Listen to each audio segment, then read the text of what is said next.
Mi hija me llamó ayer por la tarde y con una voz fría que no le conocía me dijo: «Mañana me caso, mamá. Ya retiré todo el dinero de tus cuentas bancarias y vendí la casa. Adiós». Y colgó, así como lo oyen, sin remordimiento alguno, sin una pizca de vergüenza. La hija a la que le di todo, por la que sacrifiqué mi vida entera, acababa de robarme lo que creía que era todo lo que tenía. Pero lo que ella no sabía, lo que ninguno de ellos sabía, es que esa casa que tanto se apresuraron a vender no era lo único que yo tenía. Ni siquiera era lo más valioso. Y cuando se enteraron de la verdad, cuando finalmente cayó la máscara y pudieron ver lo que realmente había detrás de esta vieja a la que creían tonta e indefensa, se les borró esa sonrisa de suficiencia que tanto les gustaba mostrar. Pero no me adelanto. Déjenme contarles esta historia desde el principio, porque si algo aprendí en estos años es que cada detalle cuenta, cada sacrificio importa, y la justicia, aunque tarde, siempre llega para quienes saben esperar el momento correcto. Sigue mi historia hasta el final y comenta la ciudad desde donde me estás viendo para saber qué tan lejos ha llegado mi relato. Cuando recibí esa llamada, estaba sentada en el pequeño balcón de lo que había sido mi hogar por más de 30 años, tomando un té de manzanilla como todas las tardes, viendo cómo el sol se ponía sobre los tejados del barrio. Nunca imaginé que esas serían las últimas horas de paz antes de que mi mundo, o al menos el mundo que ellos conocían, se viniera abajo. Pero déjenme presentarme correctamente. Mi nombre es Carmen, Carmen Delgado de Ruiz, aunque ese apellido de casada hace mucho que dejó de significar algo para mí. Tengo 68 años, el pelo completamente blanco, que me niego a teñir porque cada cana es una medalla de batalla ganada, y arrugas que cuentan la historia de una vida que no fue fácil, pero que siempre enfrenté con la frente en alto. Nací en un pueblito de Guanajuato, de esos donde todos se conocen y las tradiciones se respetan más que las leyes. Mi padre era campesino y mi madre costurera. Gente humilde pero trabajadora, de esas que te enseñan que el valor de una persona no está en su cuenta bancaria, sino en su palabra y en sus acciones. Me casé joven, demasiado joven diría yo ahora con la perspectiva que dan los años. Tenía apenas 19 años cuando conocí a Roberto en una feria del pueblo. Él era 10 años mayor, trabajaba en la ciudad, tenía un auto propio y me prometió una vida mejor, lejos de las calles de tierra y las casas de adobe. Mis padres no estaban muy convencidos, pero yo estaba enamorada, o al menos eso creía entonces. Ahora sé que lo que sentía era el deseo de salir, de conocer algo más allá de los límites de mi pequeño mundo. Nos casamos 3 meses después de conocernos, con una ceremonia sencilla en la iglesia del pueblo y una fiesta donde bailamos hasta el amanecer. Los primeros años no fueron malos. Roberto trabajaba en una fábrica de textiles y yo conseguí empleo en una tienda de ropa en el centro. Vivíamos en un departamento chiquito, pero limpio, y aunque no nos sobraba el dinero, teníamos lo suficiente para vivir dignamente. Paola nació 2 años después de la boda. Mi niña hermosa, mi princesa, la razón por la que me levantaba cada mañana con una sonrisa, a pesar del cansancio. Desde el momento en que la vi por primera vez, con sus ojitos cerrados y sus manitas diminutas, supe que haría cualquier cosa por ella. Lo que no sabía es que ese cualquier cosa se convertiría en mi condena durante las siguientes décadas. Cuando Paola tenía apenas 6 meses, Roberto perdió su trabajo en la fábrica. Dijeron que había crisis, que tenían que reducir personal, las excusas de siempre. Al principio buscó trabajo con entusiasmo. Salía todas las mañanas con el periódico bajo el brazo marcando ofertas laborales. Pero las semanas se convirtieron en meses y su entusiasmo se transformó en amargura. Comenzó a beber, primero solo los fines de semana, luego también entre semana, hasta que llegó el punto en que no había día en que no llegara con aliento a alcohol. Yo tuve que tomar las riendas de la casa. Conseguí un segundo trabajo limpiando oficinas por las noches. Salía de la tienda a las 7 y a las 8 ya estaba con el trapeador y el balde en mano, limpiando baños, y puliendo pisos hasta la medianoche. Llegaba a casa agotada, con las manos agrietadas por los químicos de limpieza y la espalda adolorida, pero no me podía quejar, porque alguien tenía que pagar la renta y comprar la leche para la niña. Roberto, mientras tanto, se la pasaba tirado en el sillón viendo televisión o en la cantina de la esquina gastando en cerveza el poco dinero que yo le dejaba para la comida. Cuando Paola cumplió 4 años, él se fue. Simplemente un día llegué del trabajo y encontré una nota sobre la mesa de la cocina que decía que se iba para el norte, que en Estados Unidos había mejores oportunidades, que nos mandaría dinero. Nunca mandó ni un peso. Nunca volvió a llamar. Simplemente desapareció de nuestras vidas como si nunca hubiera existido. ¿Y saben qué? Ni siquiera me dolió tanto como debería. Lo que me dolió fue ver a Paola preguntando por su papá durante meses, esperándolo cada tarde junto a la ventana. Desde ese momento fuimos solo ella y yo contra el mundo. Y yo estaba decidida a que mi hija tuviera todo lo que yo no tuve. Que estudiara, que se hiciera una profesional, que nunca tuviera que depender de ningún hombre para salir adelante. Trabajé triple turno durante años. A la tienda y la limpieza de oficinas le sumé lavar y planchar ropa ajena los fines de semana. Mis manos nunca descansaban. O estaban doblando pantalones, o fregando pisos, o planchando camisas. Dejé de ir a fiestas, dejé de juntarme con amigas, dejé de hacer cualquier cosa que no fuera trabajar y cuidar a Paola. Ella era mi proyecto de vida, mi obra maestra, la razón de cada sacrificio. Le pagué las mejores escuelas que pude pagar con mi sueldo.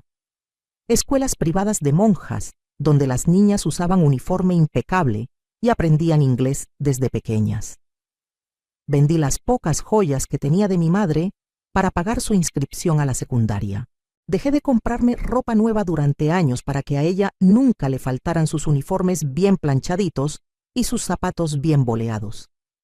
Paola era buena estudiante, eso tengo que reconocerlo.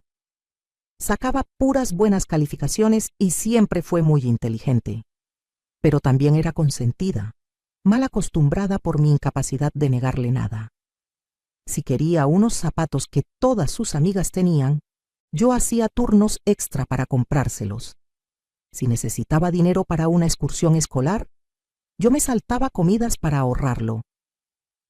Recuerdo una Navidad en que ella quería una bicicleta rosa que había visto en el aparador de una juguetería. Yo sabía que no me alcanzaba, pero la carita de ilusión que puso cuando la vio me partió el corazón. Trabajé doble turno todo diciembre, sin descansar ni en Nochebuena, y logré juntar el dinero. La mañana de Navidad, cuando vio esa bicicleta junto al arbolito, me abrazó y me dijo que era la mejor mamá del mundo.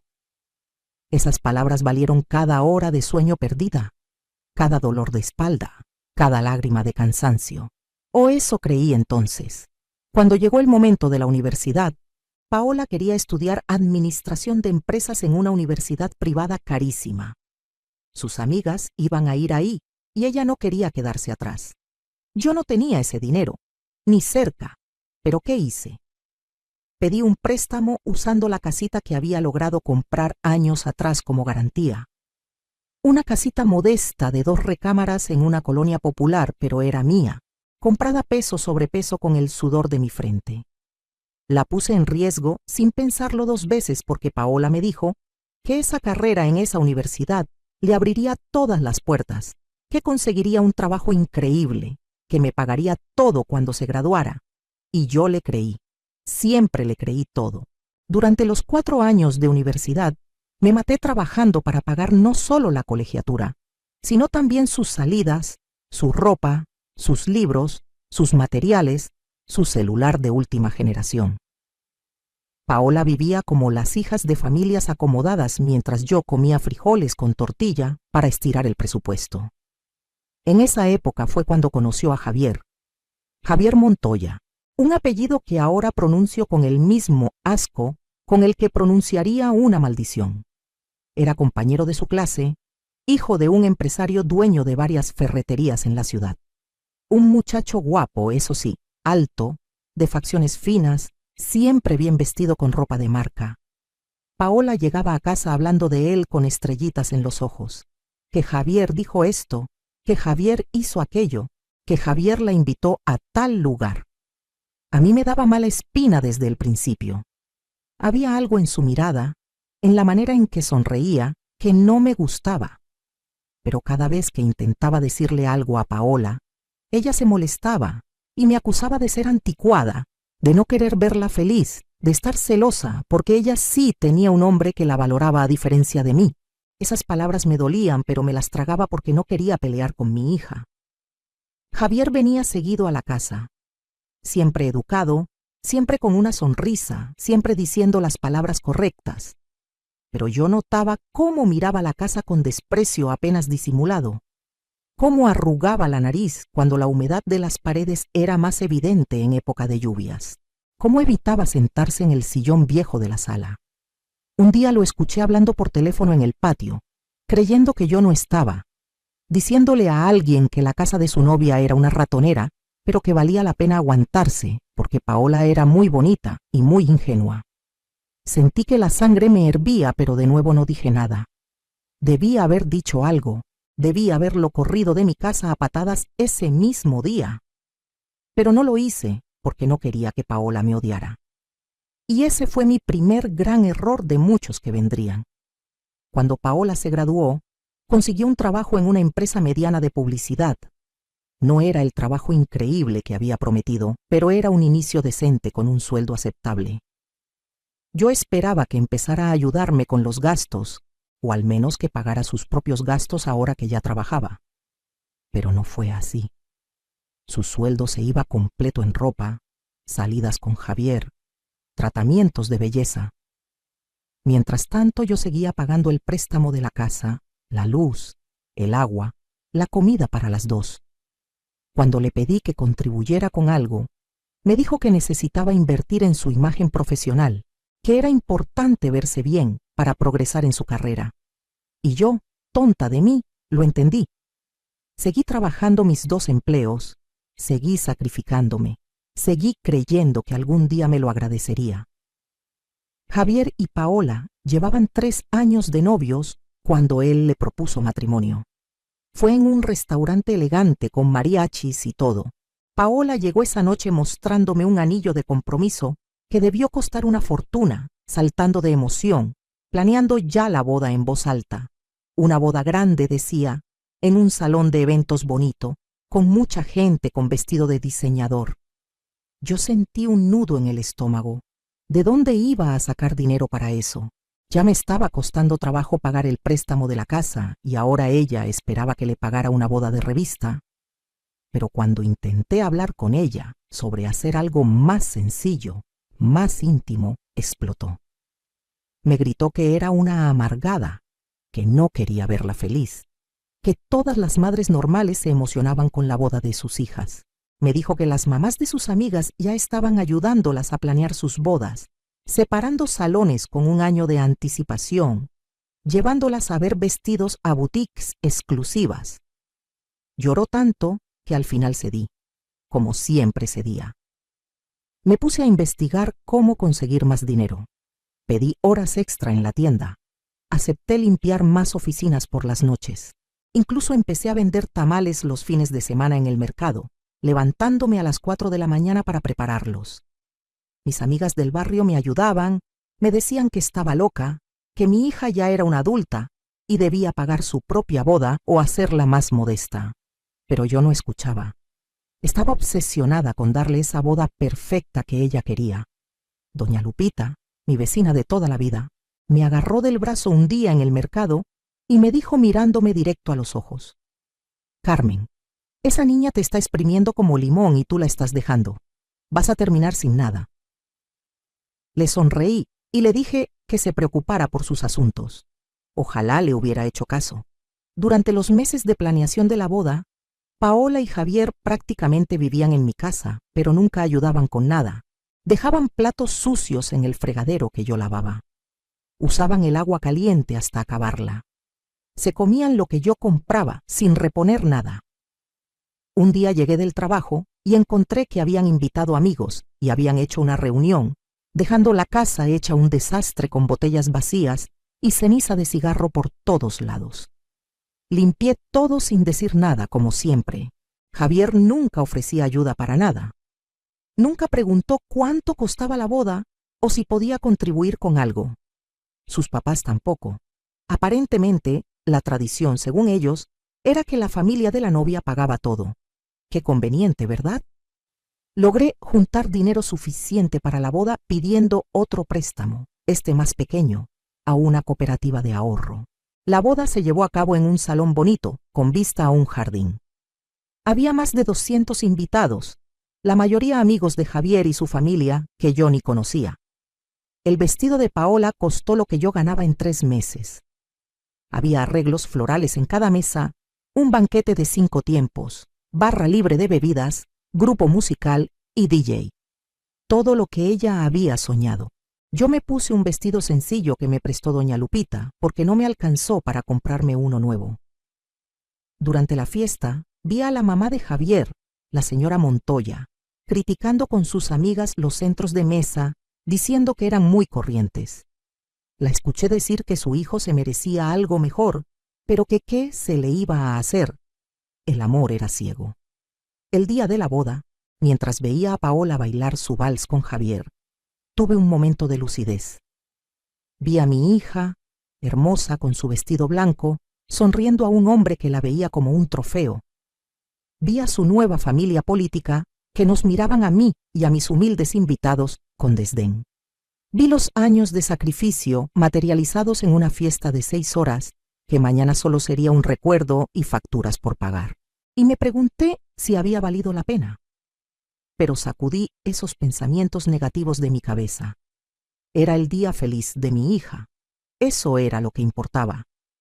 Después de la boda, Paola y Javier se fueron a vivir a un departamento que los papás de él les compraron como regalo. Un departamento en una zona residencial con alberca y gimnasio. Los primeros meses los visitaba seguido, llevándoles comida que cocinaba porque Paola nunca aprendió a cocinar bien. Yo siempre lo hacía todo por ella.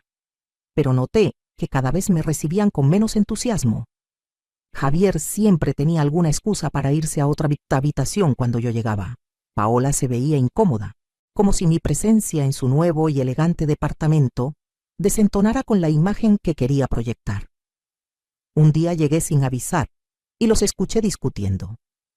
Javier le decía que por qué su mamá venía tan seguido, que ya estaban casados y necesitaban su espacio, que yo era muy intensa.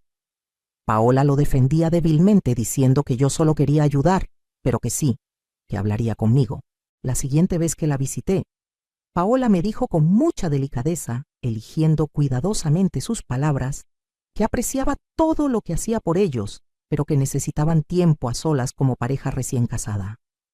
Que mejor la llamara antes de visitarlos para asegurarme de que era buen momento. Me dolió, pero lo entendí. O intenté entenderlo. Reduje mis visitas a una vez por semana, siempre llamando antes, siempre llevando algo, siempre sintiendo que estorbaba en la vida de mi propia hija. Mientras tanto, yo seguía trabajando como burra para pagar los préstamos de la casa y de la boda. Había meses en que apenas me alcanzaba para comer después de pagar todo. Las cosas empeoraron cuando Paola quedó embarazada. Fue 2 años después de la boda. Cuando me dio la noticia esperaba que estuviera emocionada, pero se veía más bien asustada.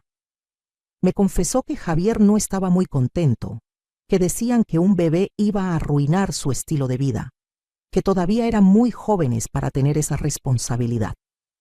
Yo le aseguré que un hijo era una bendición, que yo la iba a ayudar en todo lo que necesitara. Y vaya, que necesitó ayuda. Durante el embarazo me convertí en su empleada personal. Iba a su departamento a limpiar, porque ella decía que no podía agacharse. Le cocinaba porque los olores le daban náuseas. Iba con ella a todas sus citas médicas porque Javier siempre tenía trabajo o compromisos. Pagué los muebles del cuarto del bebé, porque ellos dijeron que estaban ahorrando para comprarse un auto nuevo.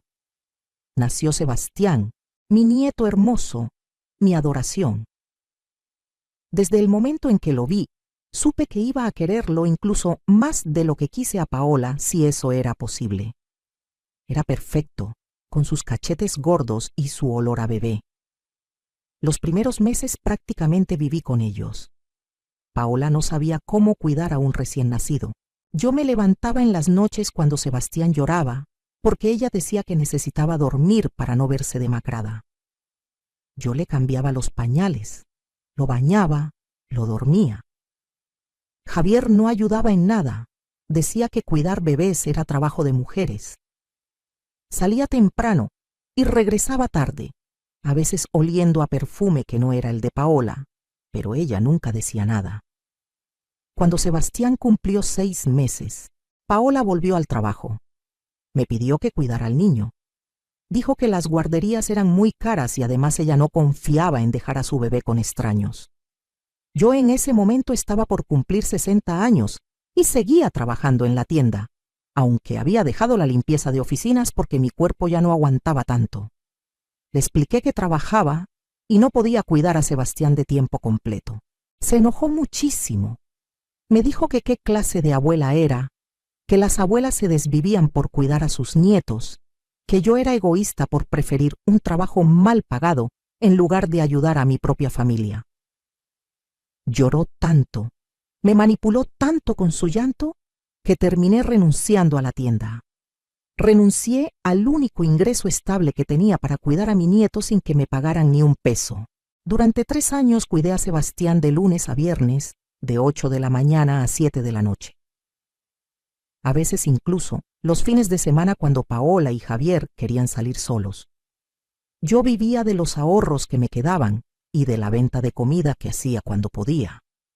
Mi casa se estaba cayendo a pedazos porque no tenía dinero para repararla. Había goteras en el techo que tapaba con cubetas. La pintura se caía de las paredes. Los muebles estaban viejos y rotos, pero no me importaba. Veía crecer a Sebastián y pensaba que valía la pena.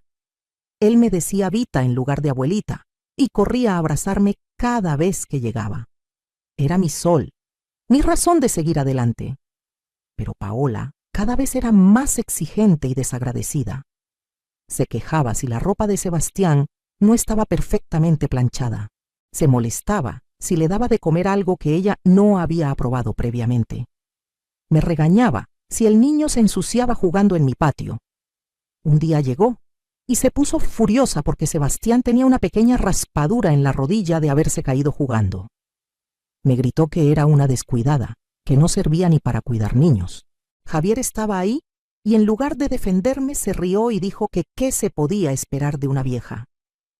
Me aguanté las lágrimas hasta que se fueron. Las visitas de Paola a mi casa eran solo para dejar o recoger a Sebastián. Nunca se quedaba a platicar. Nunca me preguntaba cómo estaba. Nunca notaba que yo había adelgazado porque a veces no comía bien para ahorrar. Nunca veía las goteras o las paredes descascaradas. O si las veía no le importaba.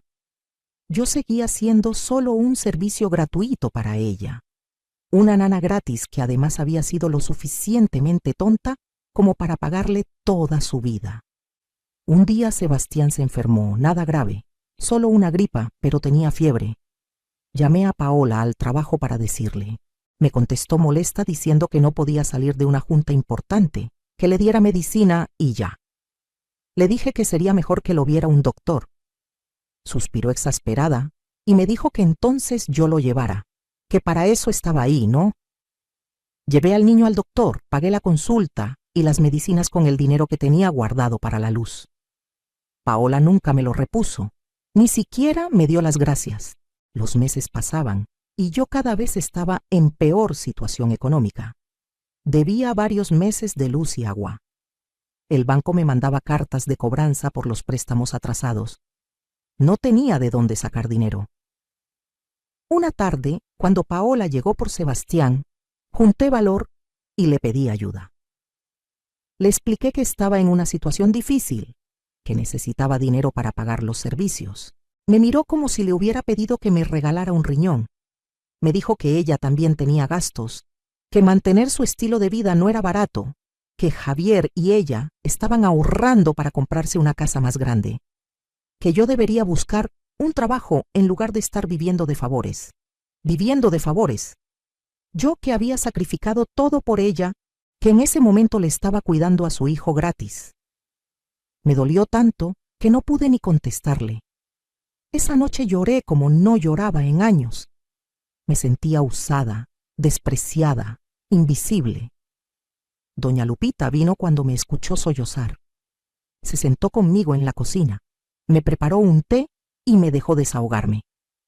Cuando terminé de contarle todo, me tomó de las manos y me dijo: Carmen, esa muchacha nunca va a valorarte porque se lo diste todo muy fácil. La malcriaste tanto que ahora cree que te debe nada. Y lo peor es que tú la sigues consintiendo. Tienes que poner límites antes de que te destruya completamente. Sus palabras me calaron hondo, pero aún así no hice nada. Seguí cuidando a Sebastián, seguí dejando que Paola me tratara como trapo, seguí sacrificándome esperando que algún día cambiara. Entonces Javier perdió su trabajo. Bueno, eso fue lo que me dijeron. Después me enteré que lo corrieron por acoso a una compañera de trabajo, pero ese día me dijeron que había sido despido injustificado por reducción de personal. Paola llegó muy angustiada diciéndome que iban a tener problemas de dinero, que el sueldo de ella sola no alcanzaba para mantener el departamento y sus gastos. Yo pensé que me iba a pedir prestado dinero que yo no tenía, pero no. Lo que me pidió fue mucho peor. Me dijo que necesitaban vender mi casa. Me quedé helada. ¿Cómo que vender mi casa? Era mi patrimonio, lo único que tenía después de toda una vida de trabajo. Paola me explicó con esa voz suave y manipuladora que sabía usar tan bien que la casa estaba a nombre de ella también, que yo la había puesto así años atrás para protegerla en caso de que me pasara algo. Era verdad. Cuando pedí el primer préstamo, el abogado me aconsejó poner la casa a nombre de ambas para que Paola la heredara sin problemas si yo moría. Nunca pensé que esa decisión me iba a costar tan caro. Paola me dijo que vendiendo la casa podríamos comprar un departamento más pequeño para mí, y ellos usarían el resto del dinero para salir de sus deudas y tal vez poner un negocio. Me prometió que me cuidarían, que viviría cómoda, que era lo mejor para todos. Yo me negué rotundamente. Esa casa era mía. La había pagado con mi sudor, con mi sangre prácticamente. No la iba a vender para que Javier y ella saldaran sus deudas de sus caprichos. Paola cambió de actitud inmediatamente. Se puso fría, dura. Me dijo que legalmente ella tenía tanto derecho sobre la casa como yo, y que con o sin mi permiso iba a hacer lo que fuera mejor para su familia. Le grité que yo era su familia también. Se rió con sarcasmo y me dijo que yo era un estorbo, una carga, que toda su vida había tenido que aguantar mi victimismo y mi melodrama de madre sacrificada. Esas palabras me destrozaron. Sentí como si me hubieran clavado un cuchillo en el pecho. ¿Esta era la hija por la que lo había dado todo? ¿Esta mujer fría y cruel que me veía con desprecio? Me puse a llorar y a suplicarle que no me hiciera eso, que esa casa era lo único que tenía, pero ella ya había tomado su decisión. 2 semanas después llegó con Javier y un abogado. Me hicieron firmar papeles que apenas pude leer porque las lágrimas no me dejaban ver bien.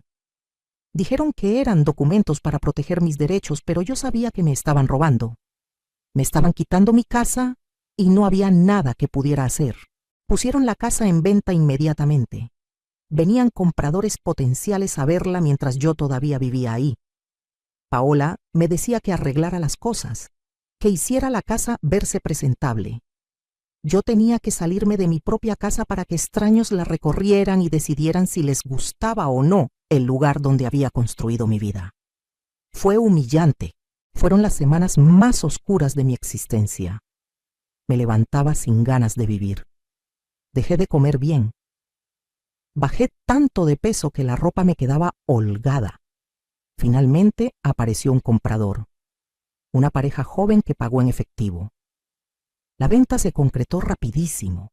Paola manejó todo sin consultarme nada. El día de la firma me llevó con ella prácticamente arrastrándome. Firmé donde me dijeron que firmara, con el alma hecha pedazos.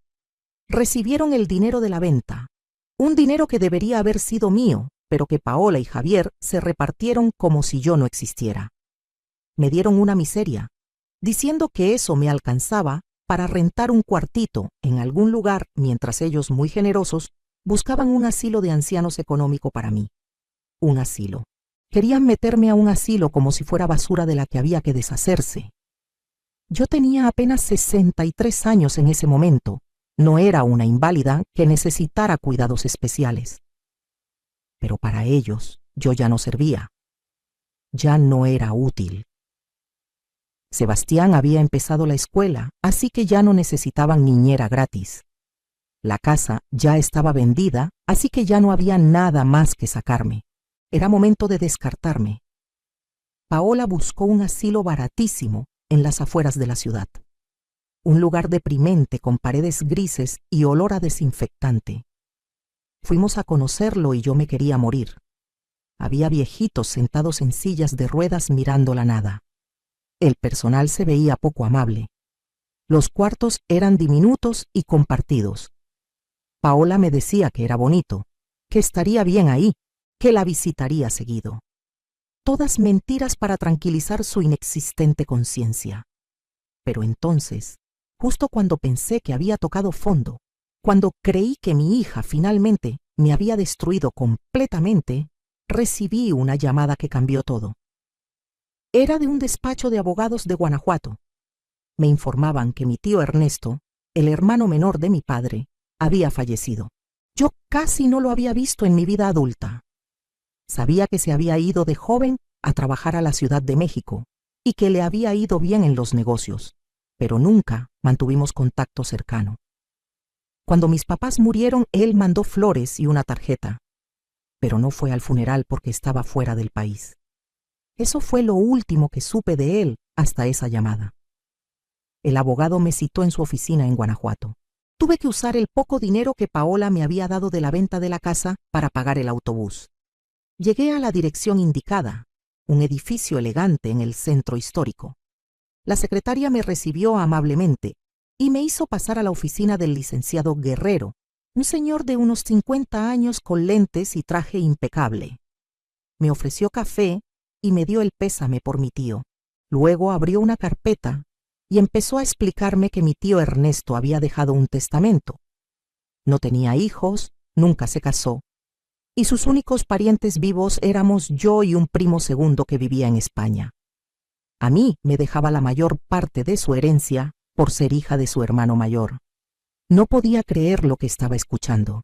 El licenciado continuó explicándome que la herencia incluía 2 propiedades en la Ciudad de México, una casa en Cuernavaca, cuentas bancarias con ahorros considerables e inversiones en varios negocios. Cuando me dijo la cantidad total casi me desmayo. Era una fortuna.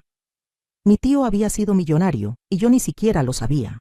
El licenciado me explicó que los trámites para recibir la herencia tomarían algunas semanas, pero que era solo cuestión de papelería, que todo estaba en orden. Salí de esa oficina en shock, sin poder procesar lo que acababa de pasar. En el autobús de regreso no podía dejar de pensar.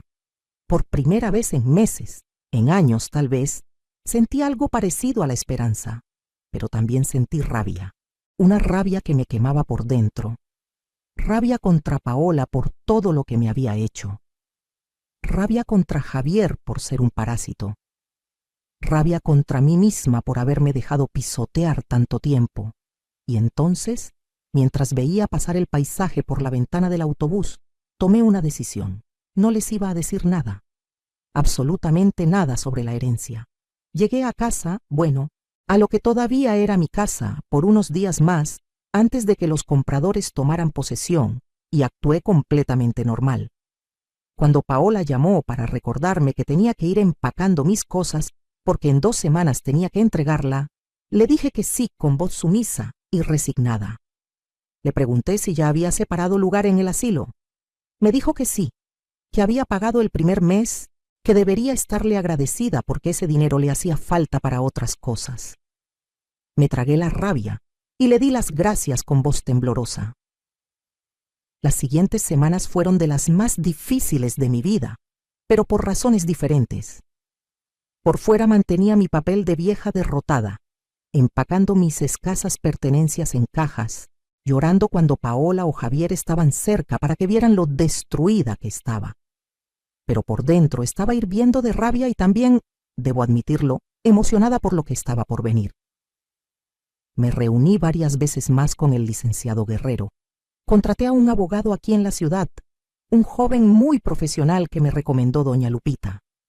Le conté toda mi situación, todo lo que Paola y Javier me habían hecho.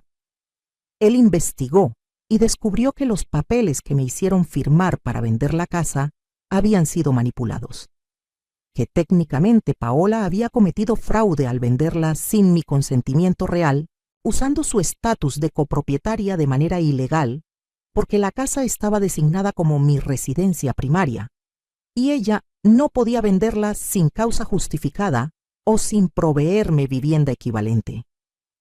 También descubrimos que Javier había falsificado mi firma en documentos donde yo supuestamente autorizaba que el dinero de la venta se dividiera de cierta manera. Teníamos suficiente evidencia para proceder legalmente contra ellos si yo quería. Y vaya que quería. Pero mi abogado me aconsejó esperar. Me dijo que podíamos usar esa información como palanca después. Primero que salieran todos los trámites de la herencia, que ese dinero estuviera seguro en cuentas a mi nombre únicamente, y luego proceder. Seguí su consejo. Mientras tanto, firmé los papeles de la herencia. El dinero se depositó en una cuenta nueva, que abrí en un banco diferente donde Paola no tenía ninguna información. Compré una casa hermosa en una privada en Querétaro, una ciudad donde ella no me buscaría. Una casa con 3 recámaras, jardín, cochera para 2 autos. La casa de mis sueños. También contraté un contador que organizó mis finanzas. Invertimos parte del dinero de manera inteligente para que me generara ingresos mensuales. Calculamos que con lo que tenía podría vivir cómodamente el resto de mi vida sin tener que preocuparme nunca más por dinero. Era surreal.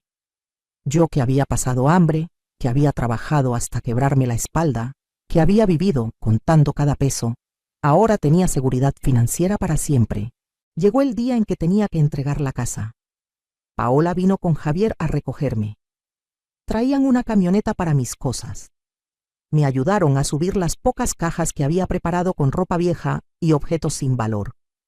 Todo lo que realmente me importaba, documentos, fotos importantes, algunas joyas de mi mamá que había logrado esconder, ya lo había enviado a mi nueva casa en Querétaro. Nos subimos a la camioneta. Paola iba manejando, Javier en el asiento del copiloto, yo atrás como si fuera un bulto. Hablaban entre ellos, ignorándome completamente. Llegamos al asilo, el mismo lugar deprimente que había visto semanas atrás. Bajaron mis cajas. Una enfermera me recibió con una sonrisa profesional pero fría. Paola firmó unos papeles, pagó no sé qué, y luego se volteó hacia mí. Me dio un abrazo rápido de esos que das por compromiso, y me dijo que me cuidara, que vendría a visitarme pronto. Javier ni siquiera se despidió, estaba en el teléfono. Los vi alejarse en la camioneta y desaparecer en la esquina. Me sentía como si fuera el final de mi vida, pero no lo era. Era apenas el principio.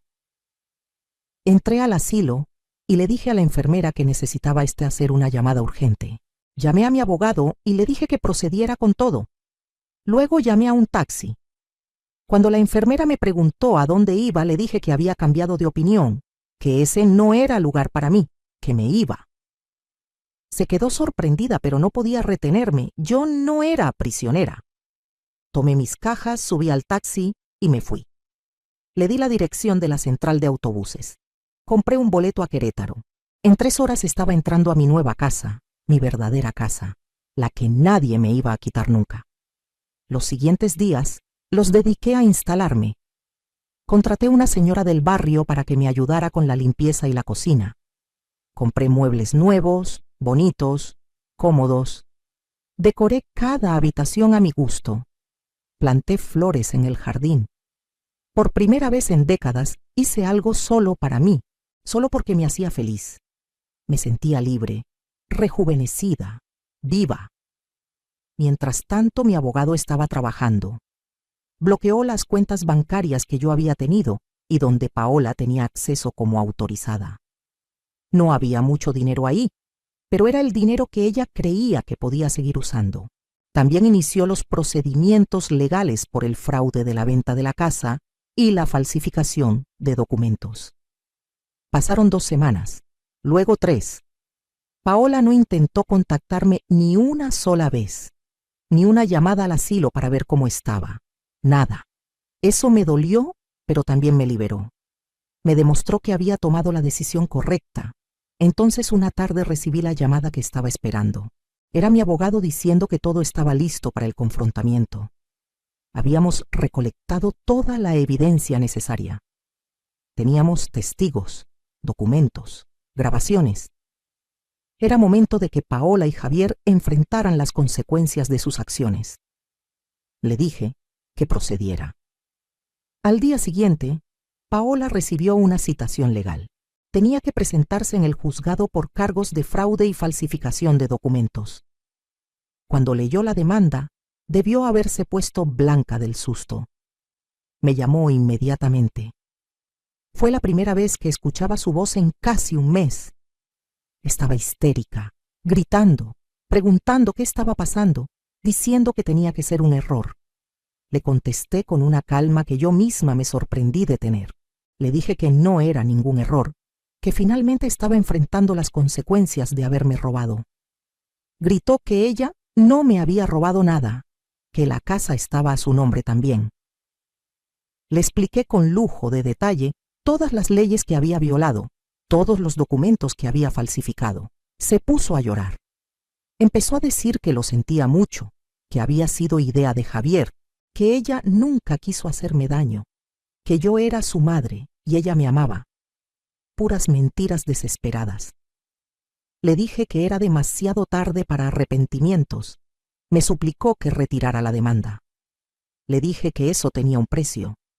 Quería que me devolviera cada peso que me había robado con la venta de la casa, con intereses.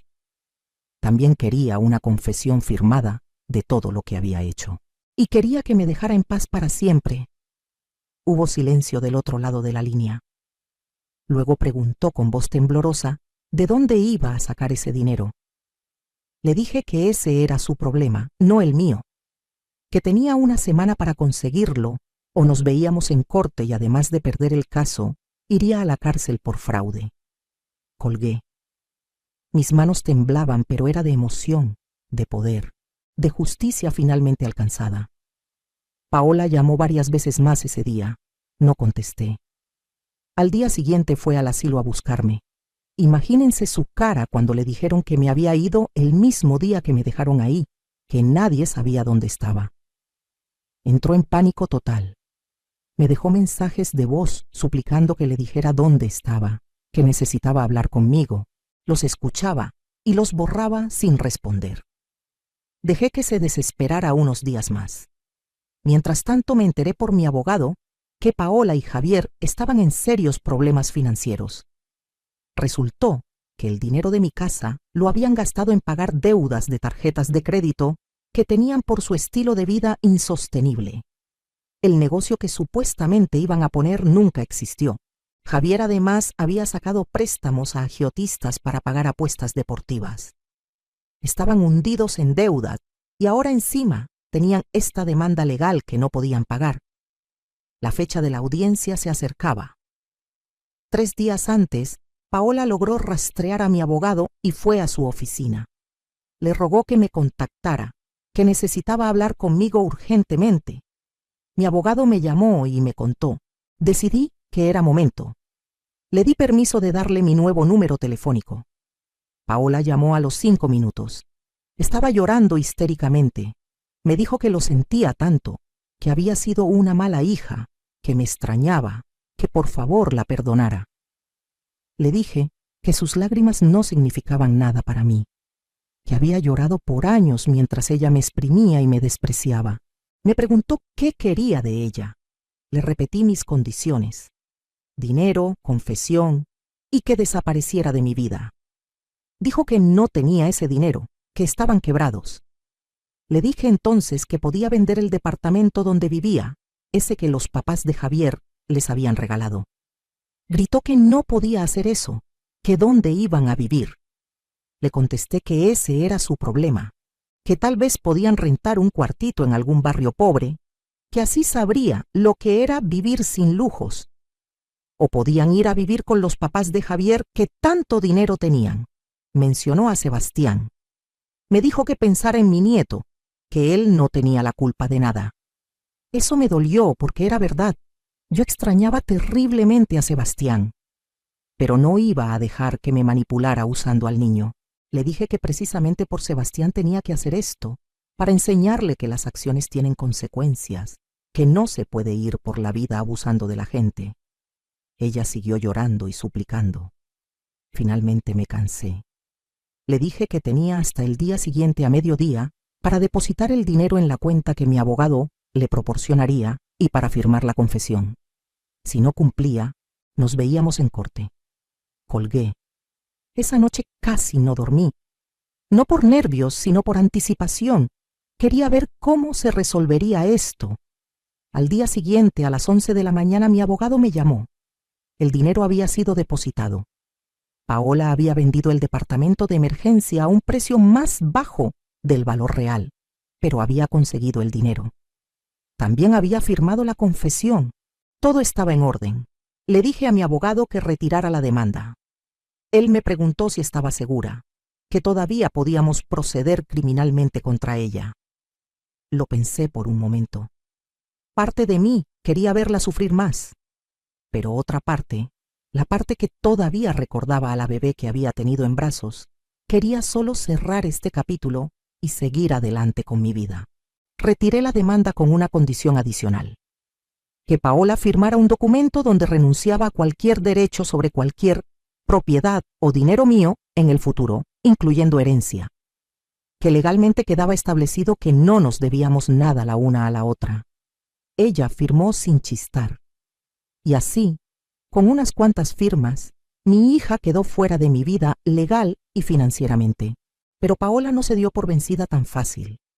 Empezó a llamarme constantemente, al principio llorando y pidiendo perdón, luego enojada reclamándome que cómo podía ser tan cruel con mi propia hija. La bloqueé. Consiguió otros números y siguió llamando. Bloqueé esos también. Apareció en Querétaro. No sé cómo averiguó dónde vivía, pero un día tocó a mi puerta. La vi por la ventana, pero no abrí. Se quedó ahí tocando y gritando mi nombre por casi una hora. Los vecinos empezaron a asomarse. Tuve que llamar a la policía. Cuando llegaron les mostré la orden de restricción que mi abogado había tramitado. Se la llevaron. Eso la detuvo por un tiempo. Luego empezó a mandarme cartas. Cartas largas donde me contaba cómo estaba su vida, cómo Sebastián preguntaba por mí, cómo estaban viviendo en un departamento pequeño y feo porque tuvieron que vender el bueno, cómo Javier la había dejado por otra mujer más joven. Intentaba darme lástima. Las primeras cartas las leía y me dolían. Luego empecé a tirarlas sin abrirlas. No iba a caer otra vez en su manipulación. Los meses pasaron. Yo me instalé en mi nueva vida. Hice amigas en el barrio, señoras de mi edad con las que iba a clases de baile folclórico y a tomar café. Me uní a un club de lectura. Adopté 2 gatos que me hacen compañía. Viajé por primera vez en mi vida. Fui a Oaxaca, a Chiapas, a Veracruz.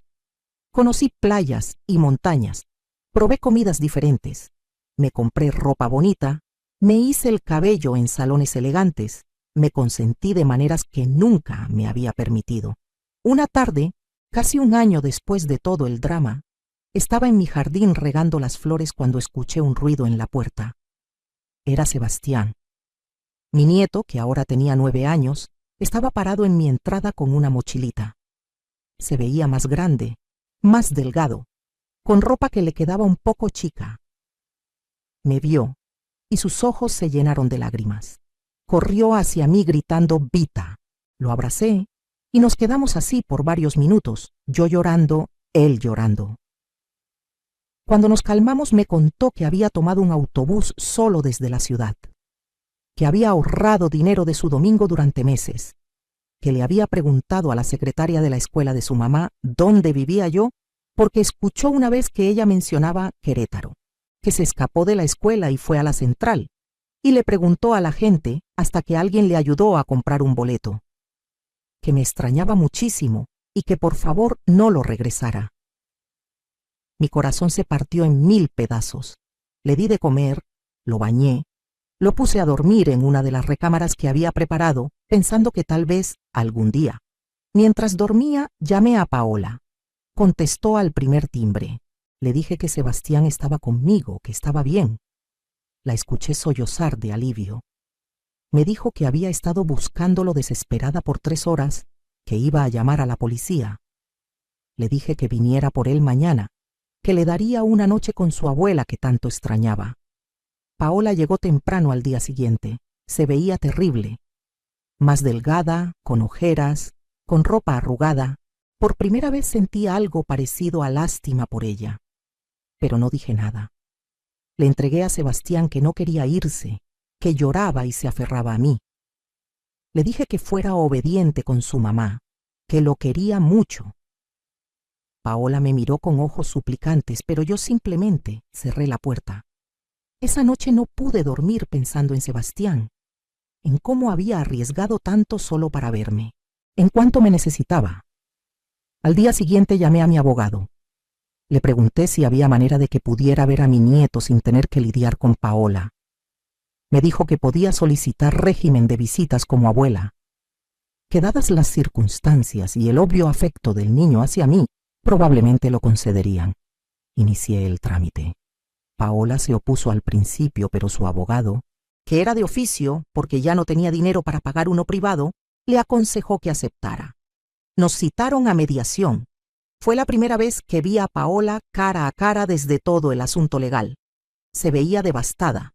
Acordamos que Sebastián podría visitarme un fin de semana al mes y 2 semanas en vacaciones. La primera visita oficial fue hace 3 meses. Sebastián llegó con una maleta pequeña, lleno de emoción. Pasamos el fin de semana jugando, cocinando juntos, viendo películas. Le preparé su cuarto, le compré juguetes, libros. Le dije que siempre tendría un hogar conmigo. Cuando lo regresé el domingo, me abrazó fuerte y me dijo que me amaba. Esas palabras sanaron algo dentro de mí que no sabía que estaba roto. Paola ha intentado hablar conmigo cada vez que recojo o entrego a Sebastián. Yo mantengo las conversaciones cortas y solo sobre el niño. Veo en sus ojos que quiere disculparse de verdad, que tal vez finalmente entiende lo que hizo, pero aún no estoy lista para perdonar. Tal vez algún día, tal vez nunca. Esa decisión la tomaré en mis propios términos, cuando y si yo quiera. Por ahora vivo mi vida plena, independiente, feliz. Me levanto cada día agradecida por tener un techo seguro, comida en la mesa y dinero en el banco. Agradecida por mis amigas, mis gatos, mi jardín. Agradecida sobre todo por haberme dado cuenta a tiempo de que merecía mejor, de que nunca es tarde para cambiar tu historia. A veces pienso en cómo hubiera sido todo si no hubiera recibido esa herencia. Probablemente estaría pudriéndome en ese asilo, sola, olvidada, destruida. La herencia me salvó financieramente, pero la decisión de salvarme emocionalmente fue completamente mía. Pude haber tomado ese dinero y seguir siendo la misma Carmen de siempre, la que se dejaba pisotear, la que perdonaba todo. Pero decidí ser diferente, decidí ser fuerte. Aprendí que el amor de madre no significa dejarte destruir por tus hijos. Que dar todo no significa que te deban usar y desechar. Que poner límites no te hace mala persona, te hace una persona que se respeta. Aprendí que nunca es tarde para empezar de nuevo, que a los 60 y pico años puedes reinventarte completamente. Aprendí que la familia no siempre es sangre, que a veces las personas que más te quieren son las doñas Lupitas del mundo, las vecinas que te toman de la mano cuando más lo necesitas. Y aprendí algo más importante todavía. Aprendí que la justicia no siempre llega cuando la esperas, pero cuando llega es dulce. Que ver a las personas que te hicieron daño enfrentar consecuencias no te hace vengativa, te hace humana, que está bien sentir satisfacción cuando los que te pisotearon finalmente caen. Ahora cuando miro hacia atrás, veo mi vida en dos partes, el antes y el después de esa llamada telefónica de Paola, donde me dijo que me había quitado todo. Ella pensó que con esa llamada me estaba destruyendo. No sabía que en realidad me estaba liberando. Me estaba dando el empujón final que necesitaba para abrir los ojos y ver la realidad.